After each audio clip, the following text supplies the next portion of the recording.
사랑하는 성도 여러분, 오늘도 반갑습니다. 또 우리 주일을 맞아서 우리 하나님 앞에 예배를 드립니다. 10월의 마지막 주일, 지금까지 인도하신 하나님의 은혜에 우리 마음 깊이 감사하면서 예배를 준비하시길 바랍니다.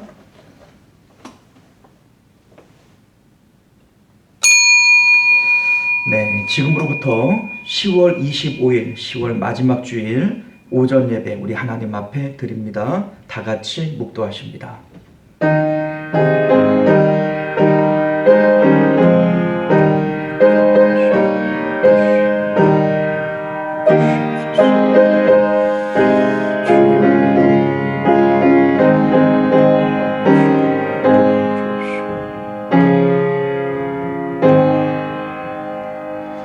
아버지께 참되게 예배하는 자들은 영과 진리로 예배할 때가 오나니 곧 이때라. 아버지께서는 자기에게 이렇게 예배하는 자들을 찾으시느니라. 아멘.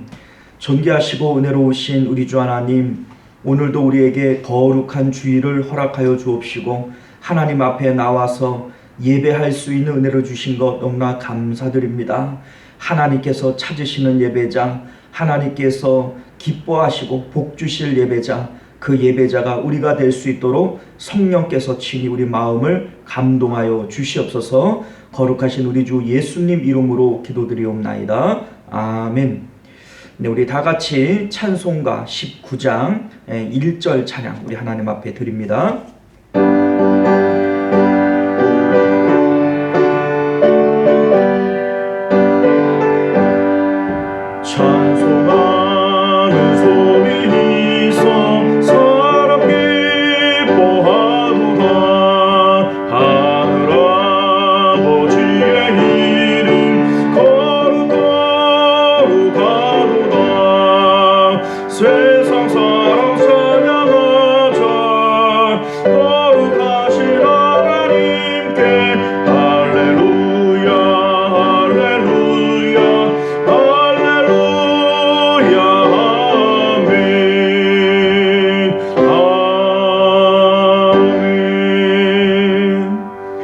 이 시간은 우리 한 주간의 삶을 되돌아보면서 하나님 앞에 예배하기에 합당치 못한 우리의 언행 심사가 있거든. 우리 하나님 앞에 먼저 참회의 기도로 정결한 마음 주시기를 위하여 기도하고 우리 깨끗한 마음 가지고 하나님께 예배하기를 원합니다. 우리 다 같이 참회의 기도 드립니다.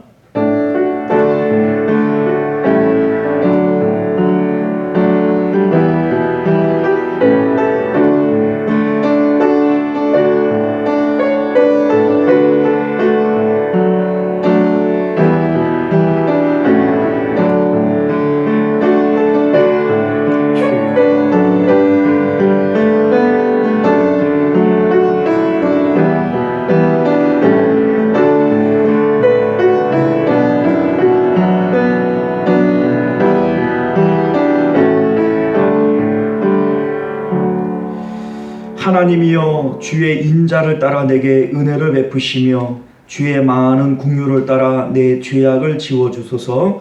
우슬초로 나를 정결하게 하소서. 내가 정하리이다. 나의 죄를 씻어주소서. 내가 눈보다 희리이다. 아멘. 네, 우리 다 같이 교독문 62번 시편 143편 말씀 함께 교독하겠습니다. 여호와여, 내 기도를 들으시며 내 간구의 귀를 기울이시고 주의 진리의 의로 내게 응답하소서. 주의 종에게 심판을 행하지 마소서. 주의 눈 앞에는 의로운 인생이 하나도 없나이다. 원수가 내 영혼을 핍박하며 내 생명을 땅에 엎어서 나로 죽은 지 오랜 자 같이 나를 흑암 속에 두었나이다. 그러므로 내 심령이 속에서 상하며 내 마음이 내 속에서 참담하니이다.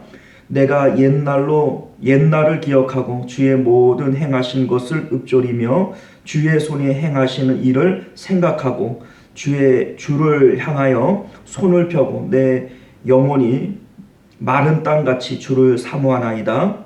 여호와여, 속히 내게 응답하소서. 내 영이 피곤하니이다. 여호와여, 주의 이름을 위하여 나를 살리시고 주의 의로 내 영혼을 환난에서 끌어내소서. 주의 인자심으로 나의 원수를 끊으시고 내 영혼을 괴롭게 하는 자를 다 멸하소서. 나는 주의 종이니이다. 아멘. 네, 우리 다 같이 사도신경을 고백함으로 우리의 신앙을 하나님 앞에 고백합니다. 전능하사 천지를 만드신 하나님 아버지를 내가 믿사오며 그 외아들 우리 주 예수 그리스도를 믿사오니 이는 성령으로 잉태하사 동정녀 마리아에게 나시고 본디오 빌라도에게 고난을 받으사 십자가에 못 박혀 죽으시고 장사한 지 사흘 만에 죽은 자 가운데서 다시 살아나시며 하늘에 오르사 전능하신 하나님 우편에 앉아 계시다가 저리로서 산자와 죽은 자를 심판하러 오시리라. 성령을 믿사오며 거룩한 공예와 성도가 서로 교통하는 것과 죄를 사하여 주시는 것과 몸이 다시 사는 것과 영원히 사는 것을 믿사옵나이다. 아멘. 네, 우리 찬송가 240장입니다. 우리 함께 찬양합니다.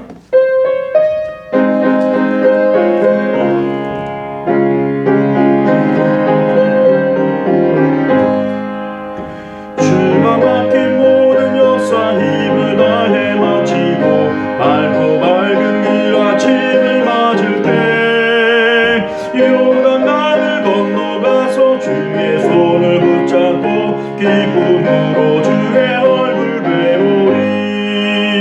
나의 주 나의 주 내가 그의 곁에 서서 배우며 나의 주를 나의 주를 손에 못자국을 보고 알겠네. 하늘나라 올라가서 주님 앞에 절하고 온유하신 있을 곳을 예비하신 그 신사랑 고마워. 나의 주께 기쁜 찬송 드리리. 나의 주 나의 주 내가 그의 곁에 서서 배우며 나의 주를 나의 주를 손에 못자국을 보고 알겠네. 이 세상을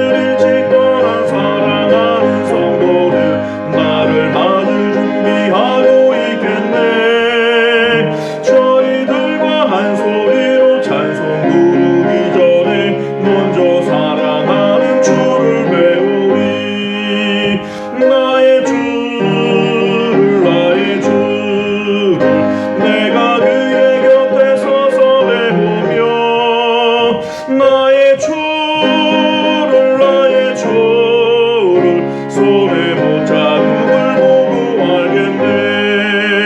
영화로운 시온성에 들어가서 다닐 때 기도 딛고 황금길을 다니며 큰고 먼고 맞추어서 새 노래를 부를 때 세상 고생 모두 잊어버리리. 나의 주 내가 주의 곁에 서서 배우며 나의 주를 손에 못자국을 보고 알겠네. 할렐루야.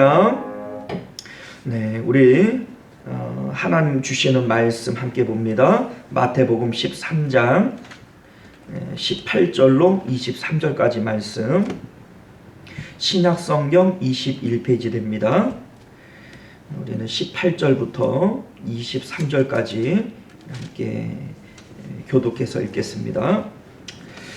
그런즉 씨 뿌리는 비유를 들으라.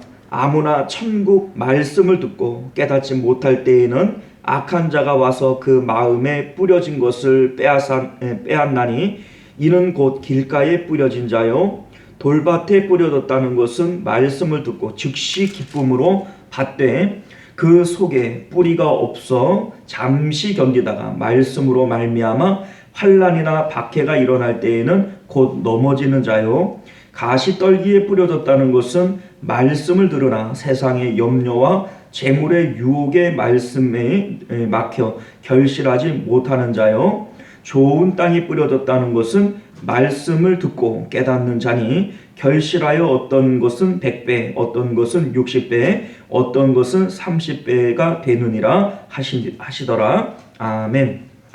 자, 우리 잠시 기도하고 하나님 말씀 받도록 하겠습니다. 존귀하시고 은혜로우신 우리 주 하나님, 오늘도 우리를 하나님 앞에 거룩히 구별된 자로, 예배하는 자로 주님 앞에 불러주시니 참으로 감사드립니다. 비록 우리의 몸이 어느 곳에 있든지 하나님, 우리 마음은 성전을 향하여 하나님을 향하여 주님께로 갈 수 있는 저희들 되도록 은혜를 베풀어 주시옵소서. 하나님께서 찾으시는 참된 예배자는 오직 이 땅에 기쁨과 만족 줄 만한 것이 없어 오직 하나님께만 우리의 마음을 드리고자 하는 자들, 그것이 바로 예배자인 줄로 믿습니다. 우리 하나님, 우리가 세상에 대하여 죽고 오직 하나님에 대하여 사는 그러한 산 예배자들 되도록 은혜 베풀어 주시옵소서. 거룩하신 우리 주 예수님 이름으로 간절히 기도드리옵나이다. 아멘. 네, 사랑하는 성도 여러분, 반갑습니다. 오늘도 하나님의 말씀을 함께 받고 나눌 수 있어서 참으로 행복합니다. 오늘 우리는 함께 읽은 말씀을 통해서 시 비유로 알려주신 천국의 비밀이라고 하는 제목으로 하나님 말씀을 함께 나누고자 합니다. 오늘 말씀은 너무나도 유명한 비유의 말씀이 되어지는데 13장에는 몇 개의 천국 비유가 나와요. 천국은 마치 무엇과 같다, 이러한 비유의 말씀이 나오는데 오늘은 그 가운데 첫 번째 말씀인 시 비유의 말씀이 되어지겠습니다. 첫 번째라고 하는 위치가 우리에게 말해주고 있듯이 오늘 이 비유는 천국 비유들 가운데에서 가장 중요하고 가장 핵심이 되어지는 그런 말씀이 되어지겠습니다. 앞서 예수님께서는 10장부터 12장까지 제자들에게 능력을 주시며 전도를 보내시는 내용 가운데 주신 말씀들이 이어집니다. 제자들을 전도 보내면서 주신 메시지가 뭡니까? 회개하라, 천국이 가까웠느니라 라고 하시는 말씀이고요. 이어지는 세례 요한에 대한 이러한 말씀들도 천국에 대한 위치의 오해에서부터 비롯된 것이고, 바리새인들과 논쟁했던 안식일에 대한 말씀들도 결국은 천국에 대한 내용을 우리에게 말씀하고 있는 것입니다. 자, 그리고 오늘 13장에서는 본격적으로 천국은 무엇이냐, 어떤 사람이 어떻게 들어갈 수 있느냐라고 하는 내용들을 구체적으로 말씀하고 있는 비유의 말씀이 되어지겠습니다. 오늘 말씀은 우리가 신앙생활을 하면서 한 번쯤은 모두 들어본 그러한 말씀일 것 같습니다. 그럼에도 불구하고 이 말씀이 무엇을 의미하는지 깨닫는 사람은 정말 많지 않습니다. 왜냐하면 11절에서 예수님이 말씀하고 있는 것과 같이 이 비유의 말씀은 천국의 비밀이기 때문입니다. 오늘 저와 여러분들은 그 비밀 얘기를 좀 해보고자 합니다. 오늘 비유에서 예수님께서는 네 종류의 마음의 밭에 대해서 소개를 하고 있습니다. 4절과 5절, 7절과 8절을 보게 되면 길가에 떨어진, 또 돌밭에 떨어진, 가시떨기 위에 떨어진, 좋은 밭에 떨어진 이러한 네 종류의 씨에 대해서 말씀을 하고 있습니다. 여기서 씨 뿌리는 사람, 씨 뿌리는 자는 하나님을 의미하는 것이고, 씨는 천국 복음을 말하고 있는 것이고, 밭은 사람의 마음을 의미하는 것입니다. 이 정도는 우리가 이미 잘 알고 있는 그런 내용의 말씀 같습니다. 자, 이제부터는 네 종류의 밭이 어떤 마음의 상태인지에 대해서 우리가 구체적으로 좀 생각을 해봐야 되는데, 우리가 이 말씀을 받을 때 내 마음은 네 종류의 마음밭 가운데 어떤 마음밭인가 라고 하는 것을 깊이 한번 생각해 보시면서 말씀을 따라오시면 보다 은혜가 되겠다, 이런 생각이 됩니다. 먼저 길가밭이란 어떤 마음 상태를 말하는 것입니까? 19절 말씀을 보게 되면 아무나 천국 말씀을 듣고 깨닫지 못할 때에는 악한 자가 와서 그 마음에 뿌려진 것을 빼앗나니 이는 곧 길가에 뿌려진 자요 라고 되어져 있죠.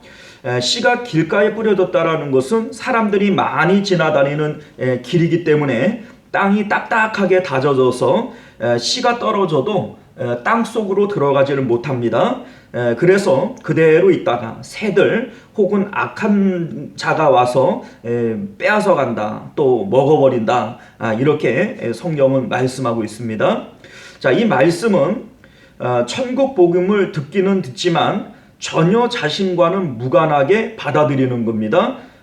전혀 씨가 안 먹히는 거죠. 전혀 마음에 와닿지 않는 것을 의미하는 것입니다. 그런데 이것을 우리가 전혀 믿지 않는 것이라고 착각해서는 안 됩니다. 왜냐하면 근본적으로 이 말씀은 이스라엘 백성들에게 주시는 말씀이에요. 이스라엘 백성들은 누구를 막론하고 하나님께서 하늘에 계시고 그 나라가 있다라고 하는 것을 조금도 의심하는 사람들이 없는 사람들입니다.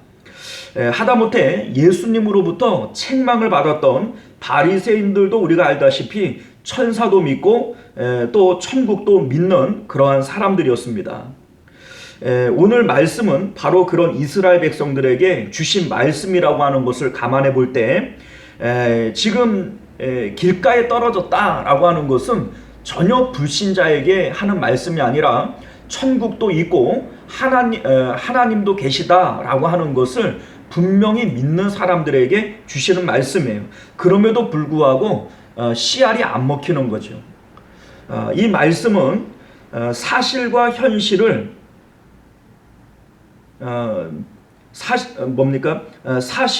사실로는 천국을 사실로는 믿어도 현실로는 받아들이지 않는 것을 의미하는 것입니다. 사실과 현실은 같은 것처럼 보여지지만 다른 것입니다.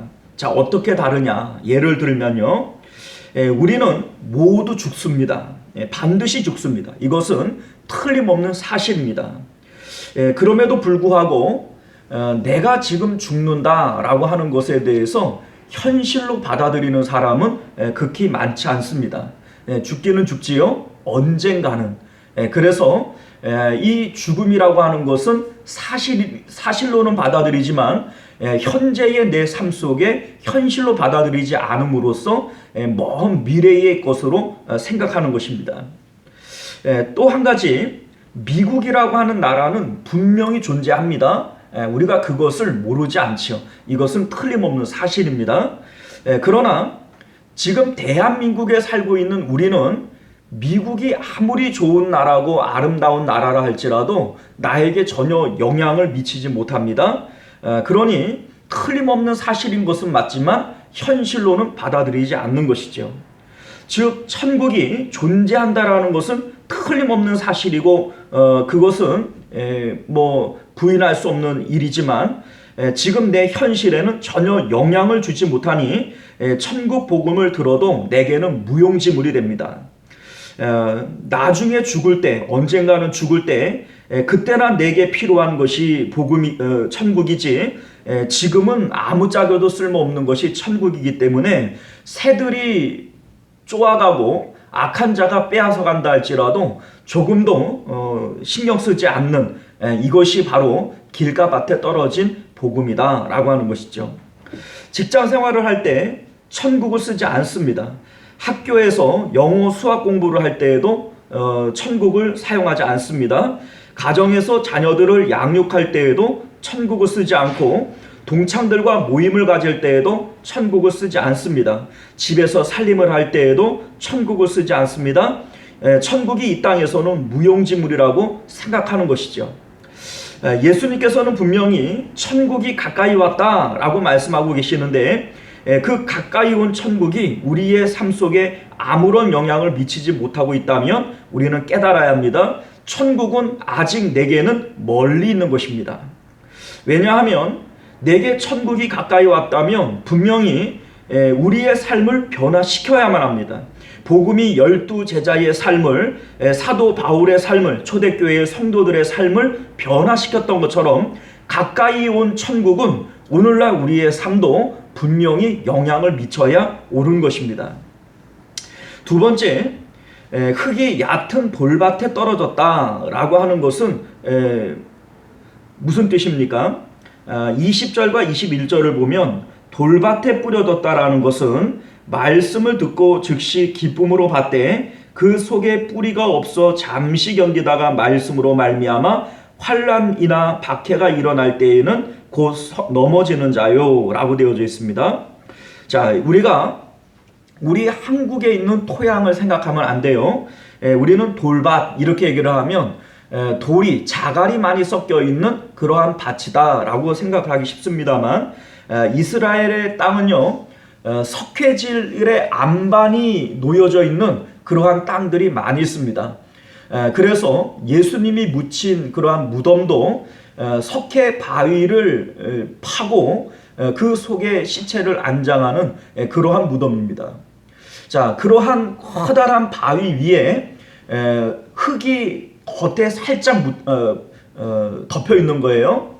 자, 그러니 그 석회 바위가 태양빛을 받아서 뜨거워지고 그 위에 흙이 잠깐 덮여 있는데 씨가 떨어졌기 때문에 따뜻한 온도 때문에 씨는 금방 발화를 하지만 밑에 있는 이 바위 때문에 결국은 뿌리를 내리지 못한다. 이러한 의미의 말씀이 되어지겠습니다. 자, 이것은 우리 마음이 어떤 대상에 대해서 애착을 갖고 있는 상태를 말하는 것입니다. 자, 예를 들어서 천국 복음을 받을 때에는 기뻐하고 좋아합니다. 그러나 정작 자신이 제일 좋아하는 것은 마음 밑바닥에 암석과 같이 묵직하게 가지고 있는 것이죠. 그것이 돈이 되었던, 자식이 되었던, 자신의 자존심이 되었던, 정말 자신이 소중하게 생각하는 것은 마음 밑바닥에 이미 가지고 있는 것입니다. 그리고 복음을 받을 때에는 얕은 흙과 같이 안반까지는 내려오지 않는 범위까지만 허용하기 때문에 처음부터 쉽게 받아들이고 금방 달구어지고 금방 은혜는 받지만 그것이 뿌리를 내리지는 못합니다. 왜냐하면 정말 중요한 것은 내어놓을 마음도 줄 마음도 처음부터 없었기 때문인 것이죠. 그런데 하나님이 내 소중하게 생각하는 것을 요구하면 언제든지 정색을 하고 돌아설 마음이 있는 것입니다. 복음이 도전을 받지 않을 때에는 정말 좋은데 뭔가 도전을 받으면 하나님 이것만은 건들지 말으셨어야죠 라고 하면서 언제든지 믿음을 저버릴 수 있는 사람, 이것이 바로 돌짝밭에 떨어진 복음이 되어지겠습니다. 예를 들어서 사르밧 가부를 한번 생각해 보시길 바랍니다. 자신이 한번 먹고 죽을 그러한 기름과 가루 부대에 있는 이 가루는 엘리야를 위해서, 하나님을 위해서 얼마든지 내어놓습니다. 그러나 정작 중요한 것은 자신의 하나밖에 없는 외아들이 죽을 때에는 하나님을 향하여 원망합니다. 당신이 나와 무슨 상관이 있기에 내게로 와서 내 죄를 생각나게 합니까? 얼마든지 다른 무엇인가는 다 내어줘도 내 마음 가운데 정작 애착을 갖고 있는 중요한 것 그 한 가지만큼은 하나님께 내어놓지 못하는 것이죠. 예수님을 찾아온 부자 청년이 그랬습니다. 예수님께 내가 무엇을 하여야 영생을 얻으리까? 이 청년은 무엇이든지 할 각오를 가지고 그러한 결단을 가지고 예수님을 찾아옵니다. 그런데 예수님께서 내 모든 재산을 팔아서 가난한 자들에게 나누어 주고 너는 나를 쫓아오라 라고 말씀을 하실 때 이 부자 청년은 근심하면서 돌아가 버립니다. 믿음을 저버리는 것이죠. 왜냐하면 자기의 마음 가운데 모든 것을 허용해도 재산만큼은 허용 못합니다 라고 하는 것이 이 부자 청년에게 가지고 있었던 이 안반칭이었던 것입니다. 재산이나 그런데 예수님께서는요 이 부자 청년의 이 마음을 어느 정도 알았다면 그것만은 건들지 말으셔야 했을 것 아니겠습니까? 그러면 이 부자 청년은 그래도 예수님을 잘 믿고 따라왔을 텐데 예수님께서는 왜 중요한 그 부분을 건드려서 이 부자 청년을 실족해 하는 것일까요? 예수님께서는 이미 천국에 합당한 자가 어떤 자인 것을 우리에게 말씀해 주셨습니다. 부모나 자식이나 전토나 그 어떤 것도 나보다 더 사랑하는 자는 내게 합당하지 않다. 심지어는 자신의 육체, 그 생명조차도 나보다 더 사랑하는 자는 내게 합당하지 않다라고 말씀하심으로써 천국에 합당한 자는 이 땅 가운데 그 어떤 것도 예수님보다 더 사랑하면 안 된다라고 하는 것을 우리에게 요구하고 있는 것입니다. 그래서 예수님께서는 부자 청년이 돌아간 이후에 부자가 천국에 들어가기가 얼마나 어렵냐면 낙타가 바늘기로 들어가는 것만큼이나 어렵다라고 말씀하고 있는 것입니다. 성경은 우리에게 믿음이 무엇인가 라고 하는 것에 대해서 이렇게 우리에게 설명을 해줍니다. 아브라함을 보십시오. 아브라함은 하나님 앞에 본토 친척 아비집을 떠날 것에 대해서 요구받습니다. 그때 이 아브라함은 자신의 본토 친척 아비집보다 하나님을 더 귀하게 생각해서 하나님을 선택해요. 이게 믿음이라는 거예요. 하나님께서는 또다시 사레와 자신의 아내 사레와 하나님을 견주어 놓고 선택하기를 요구하십니다. 그때에도 아브라함은 하나님을 선택하는 거예요. 하나님은 또다시 하나님이 약속으로 주신다 했던 그 땅을 놓고 아브라함을 테스트합니다. 그때에도 아브라함은 하나님이 주신 언약 그 땅이 아니라 하나님을 선택합니다. 우리는 마지막에 무엇을 또 시험하는지 알지요? 100세에 얻은 아들 이삭을 하나님과 견주어 놓고 선택을 하게 합니다. 그때에도 아브라함은 하나님을 선택해요. 자, 이것이 바로 믿음이라는 것입니다. 욥을 통해서 보여주는 믿음도 마찬가지입니다. 10자식을 한꺼번에 데려가시죠. 그러나 욥은 믿음을 저버리지 않습니다. 하나님께서는 전 재산을 한꺼번에 앗아가 버립니다. 그래도 욥은 믿음을 저버리지 않습니다. 이제 하나님께서는 그의 사랑하는 자들을 떠나가게 합니다. 자신의 아내마저도 하나님을 저주하고 너도 죽어라 이렇게 얘기를 하면서 떠나가고, 주변에 욥을 존경하던 사람들도 떠나가고, 심지어는 그의 친구들도 욥을 두고 떠나갑니다. 그럼에도 불구하고 욥은 하나님을 놓지 않습니다. 욥은 자신의 건강을 잃어버리지만 그래도 하나님을 저버리지 않습니다. 자, 이것이 바로 믿음이라는 거예요.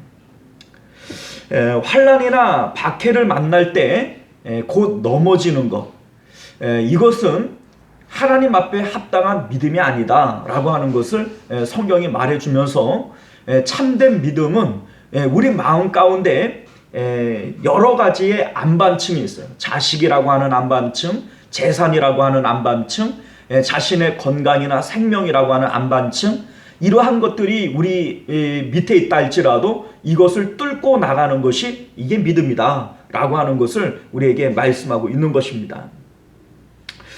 세 번째, 가시떨기에 떨어졌다 라고 하는 것은 어떤 것을 의미합니까? 22절을 보면 가시떨기에 뿌려졌다라는 것은 말씀을 들으나 세상의 염려와 재물의 유혹에 말씀이 막혀 결실하지 못하는 자요 라고 되어져 있죠.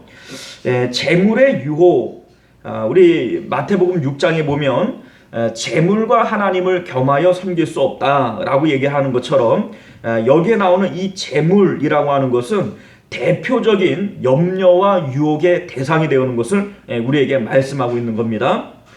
가시떨기와 같은 마음은 토양 자체는 옥토밭과 같은 마음이에요. 그래서 싹이 나고 뿌리도 내립니다만 그러나 세상의 염려와 유혹 때문에 막혀서 결실하지 못하는 상태를 말하는 것입니다. 자, 무슨 뜻이냐면 천국이 있음도 믿고 그 천국이 내 것이 되기를 바라는 소망도 가지고 있습니다. 그러나 천국에 대한 그러한 소망만큼이나 세상에 대한 소망, 세상에 가지고 싶은 욕심이 강하기 때문에 이 둘 사이에서 염려가 생기는 거예요. 세상의 염려라고 하는 것은 뭡니까? 자신이 소중하게 생각하는 것을 잃어버릴까봐 혹은 가지지 못하게 될까봐 염려하는 것을 말하는 겁니다. 재물의 유혹도 마찬가지지요. 왜 유혹을 받습니까? 천국을 가지고 싶은 만큼이나 아니 그보다 더 큰 마음으로 재물을 사랑하니까 유혹에 넘어가는 것입니다. 그러나 우리가 뒤에서도 천국이 진주나 밭의 비유가 되어지는 것처럼 천국을 소유할 사람들은 자신의 모든 소유를 팔아 밭을 사고 또 값진 진주를 사는 것처럼 그 천국을 위해서 내가 이 땅 가운데 더 가지고 싶은 것, 유혹받을 만한 것들이 없어야 되는 거예요. 자, 사랑하는 성도 여러분, 우리는 앞에서 세 가지의 마음의 상태에 대해서 배웠습니다. 나는 내 마음밭은 어떤 상태의 마음밭입니까? 한번 스스로 답해 보시길 바랍니다.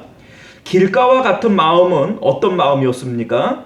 천국이 있음을 알지만 지금 나와는 상관없는 것처럼 내 삶에 전혀 무용지물로 살아가는 사람을 말하는 겁니다. 무용지물이니까 새가 와서 쪼아 먹던 악한 자가 와서 빼앗아 가던 전혀 아까워하지 않는 것이 바로 길가밭과 같은 사람이지요. 자, 돌짝밭과 같은 마음은 어떤 마음이라 했어요? 내 속에 진짜 사랑하는 것은 내버려 두고 거기까지만 믿음으로 허용하는 겁니다. 그것만 건들지 않는다면 하나님과 얼마든지 사이좋은 관계를 유지할 수 있습니다만 하나님께서 그것을 건드릴 때에는 절대로 참지 않습니다. 그것이 돈이 되었던 자식이 되었던 자신의 자존심이 되었던 간에 우리에게 그 중요하다라고 생각하는 애착하는 그것이 우리의 돌짝밭과 같은 마음이 되어지는 것이죠.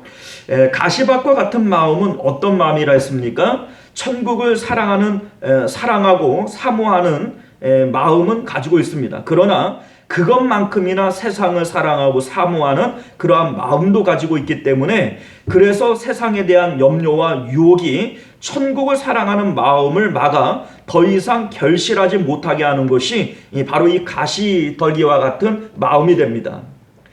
사랑하는 성도 여러분, 오늘 저와 여러분들의 마음밭은 어떤 마음입니까? 말하기 곤란하시죠?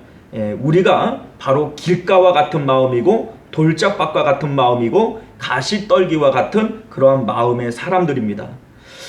뭐 하나 나는 이거 아니라 말할 만한 것이 없어요. 다 우리가 가지고 있는 마음입니다. 자, 그러나 오직 옥토밭과 같은 마음을 가진 사람만이 천국에 들어갈 수 있다라고 오늘 성경은 우리에게 말씀하고 있는 것입니다.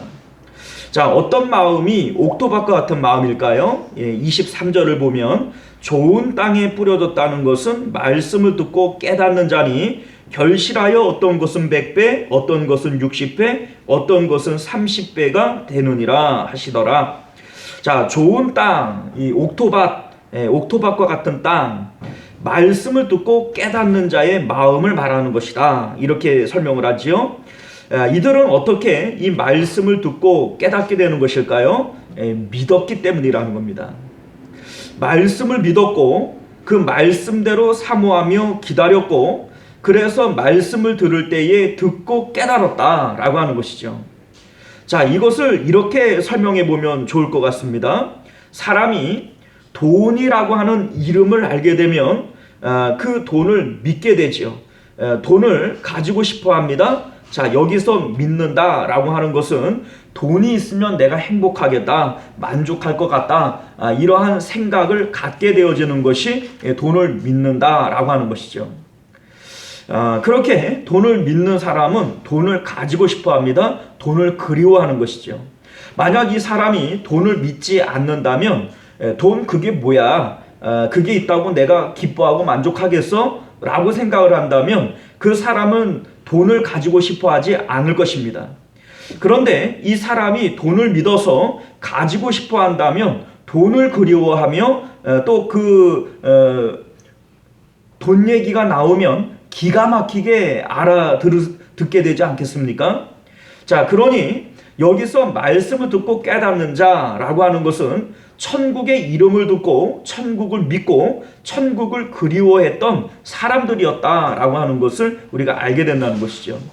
이들은 그 나라를 늘 그리워하며 살았기 때문에 그 소식을 들을 때 똑같은 말을 했을 때라도 이들 귀에는 듣고 다른 사람들에게는 들리지 않는 것입니다. 이에 대해서 예수님께서 이렇게 말씀하지 않습니까? 11절을 보면 대답하여 이르시되 천국의 비밀을 아는 것이 너희에게는 허락되었으나 그들에게는 아니 되었나니. 자, 13절 보면요. 그러므로 내가 그들에게 비유로 말하는 것은 그들이 보아도 보지 못하며 들어도 듣지 못하며 깨닫지 못함이니라. 자, 길가밭과 같은 마음, 돌짝밭과 같은 마음, 가시떨기와 같은 마음에는 그들이 똑같은 천국의 말씀을 듣는다 할지라도 눈과 귀는 세상을 향하여 열려있기 때문에 예수님께서 아무리 천국 복음을 말씀하셔도 그들의 눈에는 또 그들의 귀에는 보이지 않고 들리지 않는다라고 하는 것입니다. 그러나 믿는 자들, 그 나라를 사모하는 자들에게는 그들이 듣기를 소원했고 보기를 원했던 것이기 때문에 보고 듣고 깨닫게 된 것이다 라고 하는 것이죠. 예수님께서 이스라엘 백성에게 이 말씀을 하시는 이유가 뭡니까? 하나님께서 하나님의 이름을 이스라엘 백성들에게 알려주셨어요. 그리고 선민이라고 하는 공동체를 허락하시고 구약 성경이라고 하는 하나님의 언약의 말씀, 천국에 대한 소개의 말씀을 해주셨습니다. 그런데 세상에서 돈 벌고 싶은 마음만큼이나 하나님과 천국을 그리워하는, 천국을 벌고 싶어하는 그러한 마음의 그리움이 그들에게는 없었다는 것이죠. 그래서 예수님께서 12절을 보게 되면 무릇 있는 자는 받아 넉넉하게 되되 없는 자는 그 있는 것도 빼앗기리라. 자, 그 있는 것도 빼앗긴다라고 하는 것이 바로 이들에게 하시는 말씀이에요. 그들은 이미 구약을 통해서 가진 것이 있습니다. 하나님의 이름을 알았고 또 선민이라고 하는 공동체를 가졌고 또 천국이라고 하는 그 언약을 받았어요. 이미 가진 것이 있지만 그것을 그리워하고 가지고 싶어 하지 않을 때 그들은 가진 것도 빼앗기게 된다. 이런 말씀이 되어지는 것이죠. 사랑하는 성도 여러분, 오늘 우리는 별다릅니까? 예수님을 통해서 천국 비밀이 우리에게 전하여졌고 교회라고 하는 공동체가 우리에게 주어졌고 십자가를 통해서 영원한 언약이 우리에게 세워졌습니다. 그런데 그것을 믿는다고 교회에 와서 하나님의 이름은 백날 부르지만 세상에서 돈을 벌고 싶은 마음만큼이나 하나님을 벌고 싶고 또 그것을 그리워하는 마음이 우리에게 없어요. 그것은 믿음이 아니라 이렇게 성경은 말씀하고 있는 것입니다. 돈이 있으면 좋겠다. 집을 좀 더 늘렸으면 좋겠다. 자식들이 좀 잘 되었으면 좋겠다. 몸이 건강했으면 좋겠고 그런 마음의 소원이 하나님 나라를 그리워하는 마음보다 우리에게 더 크다면 우리는 믿음을 가진 자들이 아니라는 것입니다. 이것이 바로 예수님께서 오늘 이 말씀을 우리에게 주시는 이유입니다. 아무리 교회에 나와서 주여 주여 이름을 불러도 하나님을 그리워하지 않고 가지고 싶어 하지 않는다면 그것은 믿음을 가진 것이 아니지요. 돈의 이름을 알았고 또 돈을 내가 가지면 행복할 것이라고 믿는 사람은 돈을 그리워하고 돈을 가지고 싶어 합니다. 이게 바로 돈에 대한 믿음이죠. 그런데 하나님에 대한 믿음, 저 천국을 믿는다라고 얘기를 하는 사람이 천국을 그리워하지 않고 천국을 가지고 싶어 하지 않는다면 그것이 어찌 믿는 겁니까? 그럼 말이 안 되는 거죠. 이 말씀이 천국의 비밀이라고 말씀하시는 이유가 바로 여기 있습니다. 천국은 예수님께서 말씀하신 것과 같이 이미 우리에게 가까이 왔습니다. 천국은 이미 우리에게 가까이 있고 우리에게 주어진 거예요. 그럼에도 불구하고 이 천국을 우리가 가질 수 없고 느낄 수 없다면 이게 우리에게 비밀로 되어진 것입니다. 이스라엘 백성들은 하나님의 이름과 율법의 말씀과 선민이라고 하는 공동체가 주어졌습니다. 천국이 이미 가까이 왔지요. 그런데 가까이 와 있는 천국을 몰라봅니다. 그러니 비밀이라는 것이죠. 오늘날 우리들에게도 마찬가지예요. 십자가의 언약이 주어졌고 교회의 공동체가 주어졌고 천국 복음이 우리에게 전달되어졌습니다. 그럼에도 불구하고 천국을 그리워하지 않습니다. 그러니 이 천국이 우리에게 비밀이라 이렇게 말씀하고 있는 것입니다. 사랑하는 성도 여러분, 우리는 이런 말씀 앞에 서면 우리가 참 한심해 보이고 답답해 보입니다. 그런데 여러분, 답답해하지 마십시오. 이것이 복음입니다. 하나님께서는 우리에게 이런 절망을 깨달으라고 복음을 주신 것입니다. 왜냐하면 오직 구원은 하나님의 선물임을 깨닫게 하시려는 것입니다.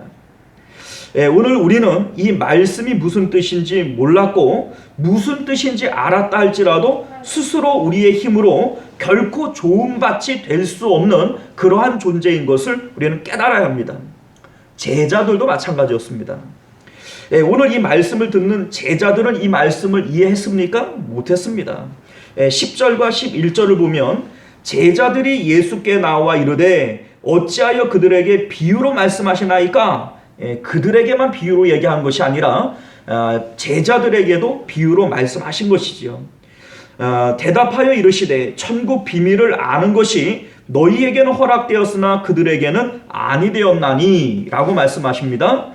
그리고 제자들에게 예수님께서 이 말씀을 풀어 해석하여 알게 하십니다. 그럼에도 불구하고 이 제자들이 이 예수님의 풀이하시는 말씀을 듣고 깨달았을까요? 못 깨달았습니다. 그것을 어떻게 알게 되냐면 만약에 이들이 예수님의 비유의 말씀을 깨달았다면 십자가에서 예수님을 버리고 도망가지는 않았을 것입니다. 왜냐하면 예수님이 천국의 문이요 길이요 예수님이 천국이신데 이들이 예수님을 통해서 천국 비유의 말씀을 깨달았다면 천국이신 예수님을 버리고 도망갈 수 있었겠습니까? 그러지 못할 겁니다. 그러나 예수님께서는 너희에게는 허락되었다라고 말씀하셨습니다. 그리고 결국은 이 제자들은 이 말씀이 무슨 뜻인지를 분명히 깨닫게 되어집니다. 이 말씀을 깨닫고 오늘 이 마태복음을 기록하게 된 것이죠. 언제 깨닫습니까? 예수님의 부활 승천 이후에 성령 강림이 있었을 때에 이 말씀의 진리를 깨닫게 되어지는 겁니다. 제자들은 예수님의 십자가의 죽으심을 목격했고 죽으셨던 예수님의 부활을 목격했고 그리고 그 예수님께서 천사들에게 받들려서 하나님 나라로 승천하시는 것을 목격했습니다. 그리고 이 제자들은 자신의 눈으로 죽음과 부활과 승천을 목격했기 때문에 하나님 나라에 대한 사모한 마음, 그리워하는 마음을 갖게 되어져요. 그러한 그리워하는 마음으로 모여서 기도를 합니다.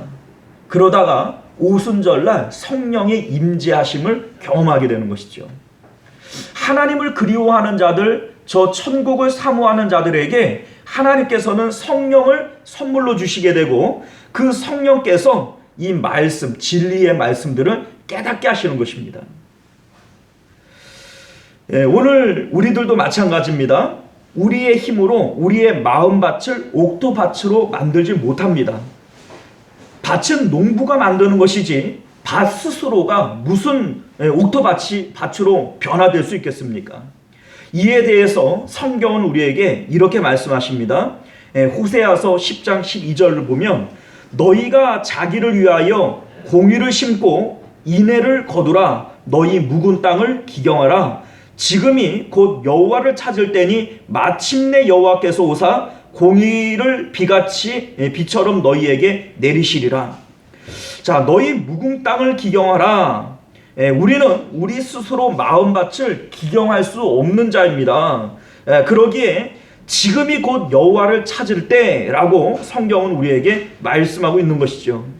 여호와께서 오셔서 비를 내리고 밭을 가셔야 옥토가 된다는 것이지, 밭은 농부가 가는 것이지 밭 스스로가 옥토로 바뀔 수 없는 겁니다. 그러나 이스라엘 백성들은 스스로가 땅을 밭가라 옥토가 될 것이라고 착각을 했어요. 그래서 율법을 지키고 잘해보려고 애를 썼습니다. 그러나 성경은 이에 대해서 뭐라고 말씀하십니까? 그 다음 절을 보게 되면 너희는 악을 밭가라 죄를 거두고 거진 열매를 먹었나니 이는 내가 내 길과 내 용사의 많음을 의뢰하였음이니라. 악을 밭가라 죄를 거두고 라고 하는 말씀은 우리의 노력은 죄악의 열매를 거둘 뿐이다 라고 하는 것을 말씀하고 있는 겁니다. 내 길과 용사의 많음을 의뢰했다. 하나님을 의뢰하지 않았다라는 것이죠. 즉 너희 힘으로는 안 된다 라고 하는 것을 우리에게 말씀하고 있는 것입니다. 사랑하는 성도 여러분, 오늘 우리에게 주시는 말씀은 바로 이것을 인정하라는 것입니다. 하나님, 나는 길가밭과 같은 마음이고 돌짝밭과 같은 마음이고 가시떨기와 같은 마음입니다. 우리 힘으로는 밭을 갈 능력도 좋은 열매를 맺을 능력도 없는 존재인 것을 고백합니다. 그래서 우리는 예수님을 믿고 의지합니다. 예수님과 그 나라를 사모합니다. 성령을 보내주셔서 그 나라가 우리 마음 가운데 이루어지게 해주옵소서. 하나님을 그리워하고 천국을 사모하는 것이 이것이 바로 우리가 할 수 있는 그러한 일이라는 겁니다. 이러한 고백이 우리에게 나오게 하시려고 오늘 우리 주님께서 우리에게 이런 말씀을 주시는 것이죠. 사랑하는 성도 여러분, 오직 예수님의 말씀을 듣고 깨닫는 자가 옥토밭과 같은 마음입니다. 그 말씀을 깨닫는 자는 예수님의 말씀을 통해서 예수님만이 우리의 기쁨과 만족이 됨을 믿고 예수님과 천국을 가지고 싶어서 그 그리움을 가지고 마음을 하늘에 주는 자들이 바로 예수님을 믿는 자들이요 옥토밭과 같은 마음입니다. 예수님께서는 심령이 가난한 자가 복이 있다 이런 말씀을 하세요. 우리의 마음이 가난하다. 모든 사람들에게 주어진 마음은 다 동일한 크기예요. 그런데 왜 마음이 가난합니까? 세상에 줄 마음이 없는 거예요. 어딘가에 이 마음을 다 써버렸기 때문에 자식에게 줄 마음이 없고 사업에 줄 마음이 없고 내 아내에게 줄 마음이 없는 거예요. 자, 그러니 마음이 가난해진 거죠. 그러면 그 나머지 마음은 다 어디 주었느냐? 우리 하늘에 계신 예수님에게 그 천국에 내 마음을 다 올려보낸 거예요. 그렇기 때문에 이 세상 가운데에는 가난한 마음을 갖는 것, 이것이 복되다. 우리 예수님께서 처음부터 말씀하신 것이죠. 사랑하는 성도 여러분, 옥토밭과 같은 마음은 심령이 가난한 자의 마음을 얘기하는 겁니다. 하나님께 내 모든 마음을 올려보내고 세상에는 가난한 마음을 가질 때, 그 천국을 그리워하고 사모할 때, 이것이 바로 옥토밭과 같은 마음이다 라고 하는 것을 기억하시고 이러한 마음 주시기를 위해서 기도하실 수 있는 저와 여러분들 되시기를 바랍니다. 기도하겠습니다. 존귀하시고 내려오신 우리 주 하나님 감사합니다. 오늘도 우리에게 주신 귀한 말씀을 따라 하나님 우리 마음을 오직 하나님께만 올려보내고 하나님 길가밭과 같고 돌짝밭과 같고 가시덤불과 같은 우리의 마음이 옥토밭과 같이 변화되어질 수 있도록 성령 하나님께서 우리 가운데 역사하여 주시옵소서. 거룩하신 우리 주 예수님 이름으로 간절히 기도드리옵나이다. 아멘. 네, 우리 찬송가 215장 1절 찬양 드리시면서 우리 드려진 예물을 하나님 앞에 봉헌합니다.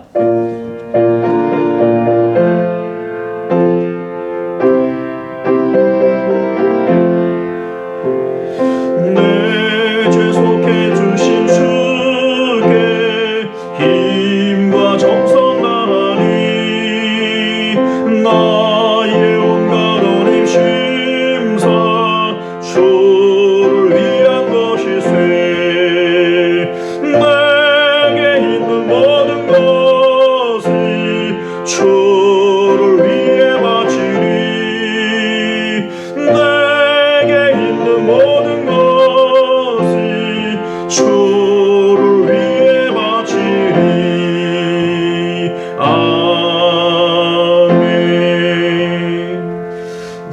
주의 소식 주보를 참조해서 전해드립니다. 환절기에 감기 등 건강에 유의하시고 영육간에 강건하시기를 주님 이름으로 축원드립니다. 오늘도 우리는 정부의 방침으로 인해서 비대면 온라인 예배와 현장 예배를 병행하여 드립니다. 우리가 어느 곳에서 예배를 드리든지 하나님께서 기뻐하시는 귀한 예배 되기 위하여 마음과 뜻과 힘을 다 쏟으시기를 바랍니다. 예배 안내 드립니다. 매주 월, 수, 목, 금 이렇게 저녁 7시 저녁 기도회가 진행이 되어집니다. 하나님 말씀 들으시고 또 기도하시고 우리의 믿음이 굳건하여지기를 바랍니다. 매주 화요일은 제가 2단 세미나 참석 관계로 예배가 없음을 양해해 주시기를 바라겠고요. 우리 유초동부 예배는 주일 오전 9시 30분, 우리 학생부 예배는 오후 2시에 여전히 모임이 있으니 많은 협조해 주시기를 바랍니다. 내주는 추수 감사 주일로 우리가 지킵니다. 기도로 준비하시기를 바라겠고요. 하나님께 봉헌하실 과일과 야채는 금주 토요일 오전까지만 받습니다. 우리 오전까지 내주셔야 앞에 진열을 할 수 있기 때문에 우리 유념해 주시기를 부탁드리겠고요. 우리 교회 이전과 코로나19 감염증 극복과 차별금지법이 입법되지 않기를 위해서 함께 기도해 주시기를 부탁드립니다. 2020년도 1년 1독 성경 읽기에 우리 보다 많은 분들이 동참해 주시기를 부탁드립니다. 우리 환우들과 성도님들의 생업을 위해서 기도해 주시고 또 여러 가지 다른 기도의 요청이 있거든 저에게 알려주시면 우리 중보기도팀과 함께 기도해 드리도록 하겠습니다. 우리 찬송가 521장 우리 1절 찬양 드리시고 축도로 예배를 마치겠습니다.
기도합니다.